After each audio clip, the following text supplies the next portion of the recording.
بسم الله الرحمن الرحيم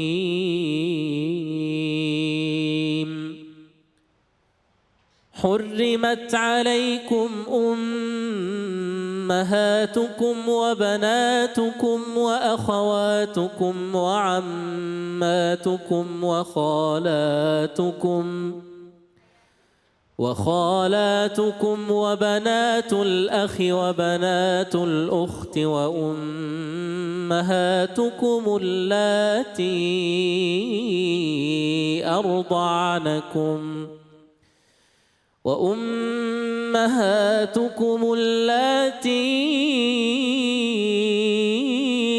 أرضعنكم وأخواتكم من الرضاعة وأمهات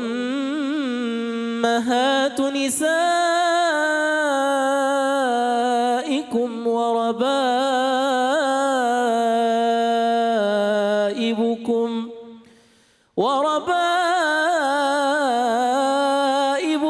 اللاتي في حجوركم من نسائكم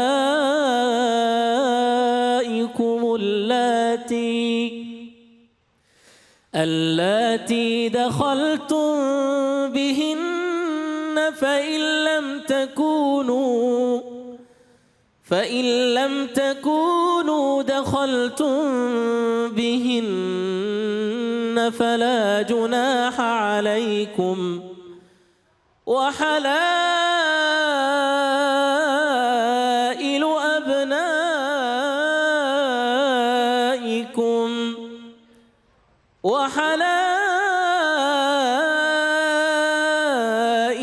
أبنائكم الذين من أصلابكم وأن تجمعوا بين الأختين إلا ما قد سلف إن الله كان غفورا رحيما صدق الله العظيم.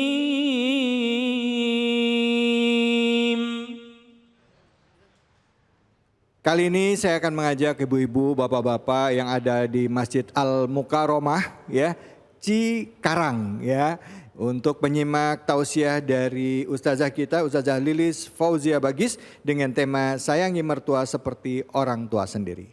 Silakan Ustazah. Assalamualaikum warahmatullahi wabarakatuh.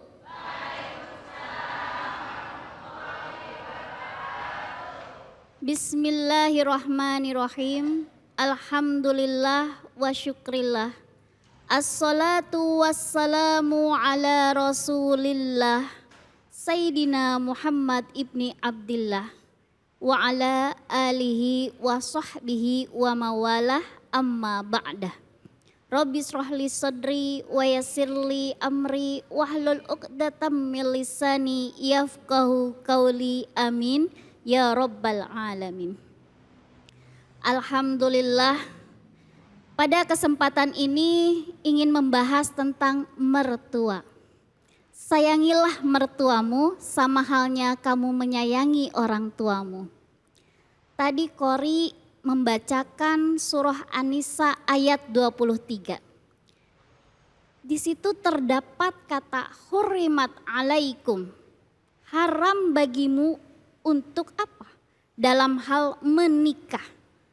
Siapa di antaranya? Salah satunya adalah wa ummahatu nisaikum, ibu daripada istrimu, yang artinya adalah mertua. Quraisy Shihab menambahkan bahwa tidak boleh menikahi mertuamu meskipun istrimu belum pernah digauli sekalipun. Nah, apabila sudah berbicara tentang mertua, maka kita akan membicarakan tentang pernikahan. Tidak mungkin punya mertua kalau belum nikah ya Bu. Nah, pernikahan ini sama halnya seperti sebuah bangunan rumah. ada pondasi, ada pilar, ada atap. Apa itu pondasinya? Ada 3, Bu. Yang pertama adalah muadalah. Harus adil dalam berumah tangga. Sana baik pada orang tuanya, maka kita pun harus baik kepada orang tuanya dan kita sendiri. Jadi jangan, itu orang tuamu, ini orang tuaku.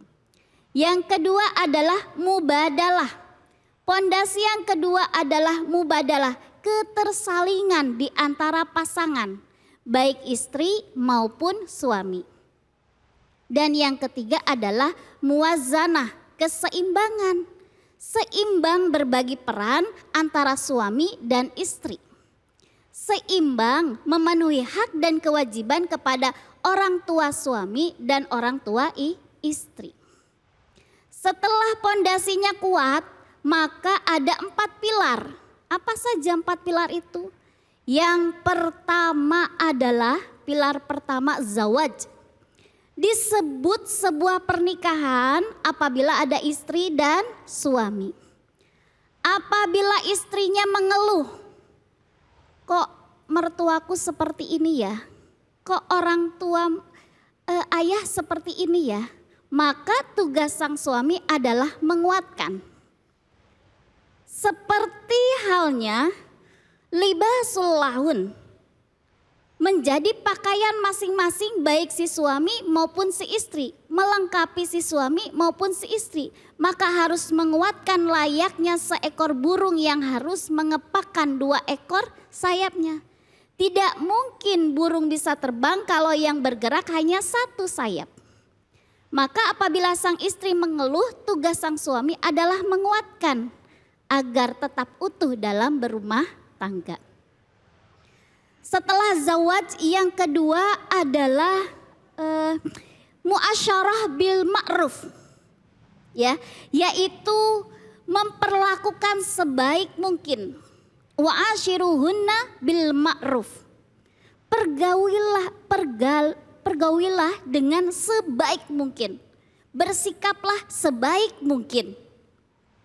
Misal, ya, kita ini sudah baik. Kita ini kepada, misalnya yang biasanya dikeluhkan ini istri ya, kepada suami.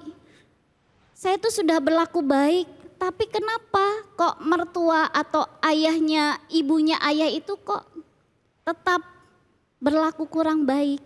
Nah, misalnya seperti itu. Apa tugas suami menguatkannya?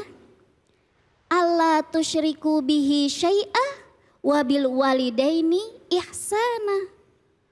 Sudah tetap kamu tugasnya adalah berlaku baik. Karena apa? Ketika kita sudah melakukan perbuatan baik, maka respon yang akan diberikan pun insya Allah baik. Yang ketiga adalah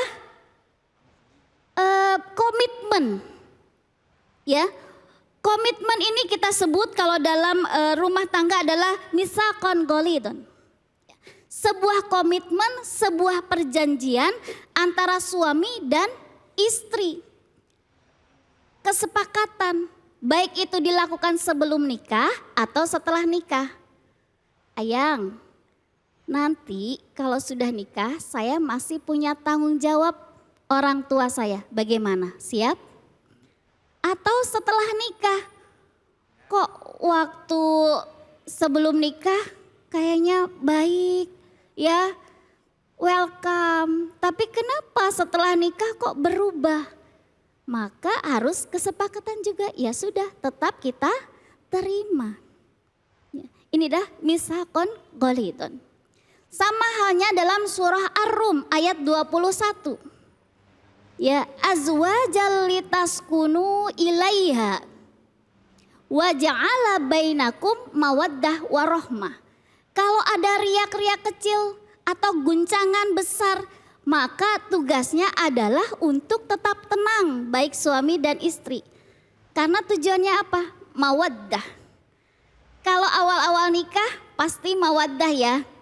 Melihat pasangan kita itu kok sempurna banget gitu ya. Makan satu piring berdua pun indah. Tetapi rahmah, Ini yang akan menjadi PR bagi kita ketika loh kok ternyata Ayang bawa orang tuanya. Kok ternyata Ayang harus menghidupi keluarga Ayang.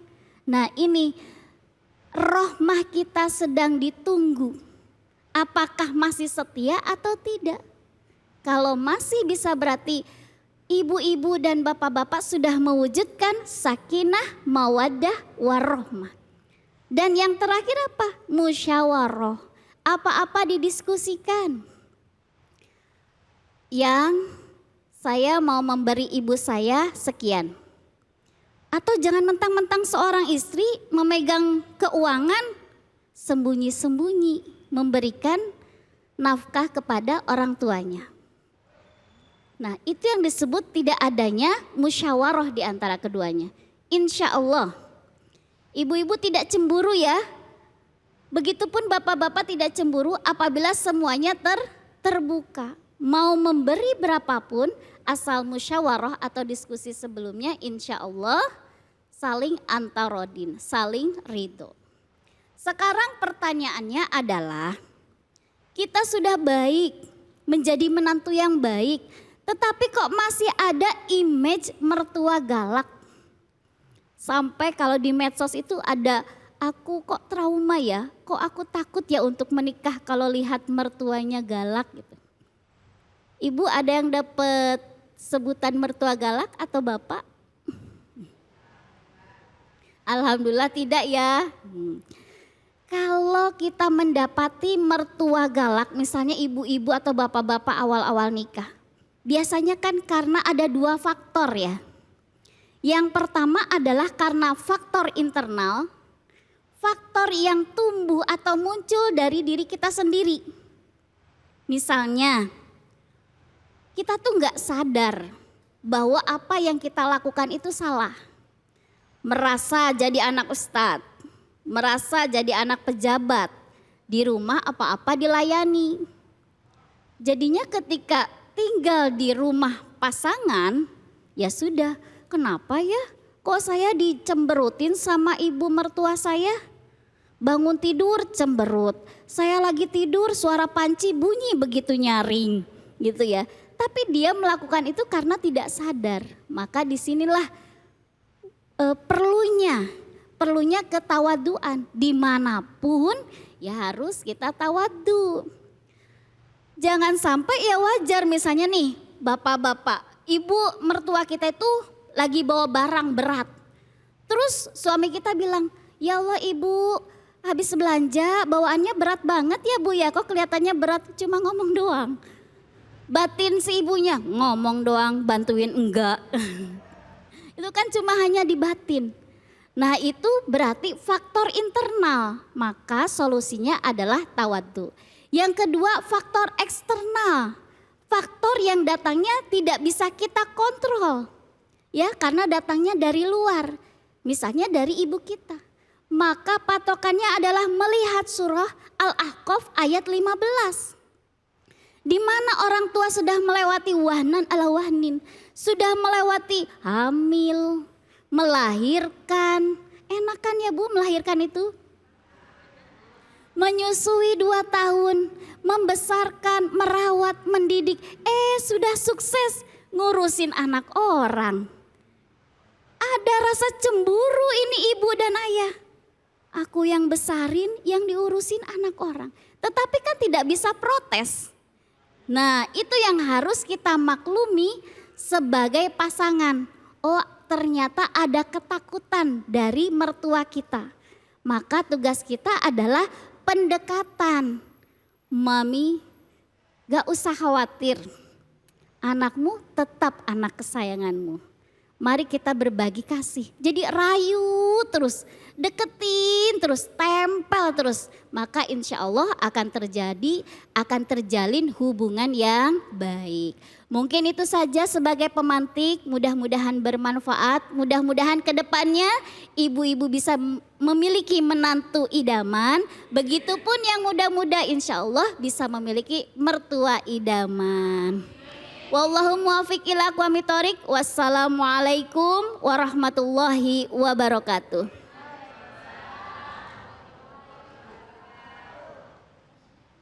Ya, baik silakan. Ada yang mau bertanya bapak-bapak atau ibu-ibu? Ya ibu, silakan ibu, pertanyaannya apa? Assalamualaikum Ustazah. Waalaikumsalam. Nama saya Ibu Ib Nur Hafifah, Jamaah Al-Mukarromah. Pertanyaannya, bagaimana caranya anak menyayangi kedua mertuanya? Itu aja. Wassalamualaikum warahmatullahi wabarakatuh. Waalaikumsalam warahmatullahi wabarakatuh. Pertanyaannya bagaimana agar disayang oleh mertua ya. Ingat kuncinya. Ayat tadi dijelaskan oleh Ustadz ya bahwa hurimat alaikum salah satunya adalah ummahatun nisaikum. Jadi kalau sudah diharamkan untuk dinikahi maka dia adalah keluarga. Anggap itu sebagai orang tua kita sendiri. Yang kadang kita lakukan adalah pembedaan antara orang tuanya dan orang tua kita. Ya, itu loh ibumu datang. Maka kalau sudah berbicara tentang orang tua, yang harus ditegaskan adalah sabda Rasulullah Shallallahu Alaihi Wasallam. Ya, al walidu awsatu abwabil jannah. Orang tua itu adalah pintu terbaik untuk masuk surga. Jadi kalau sudah memiliki tekad untuk mengagungkan orang tua emang sulit. Ya ibu ya, sulit. Perjuangan, ujian. Karena nggak tong kosong ya, saya pun tinggal bersama ibu saya.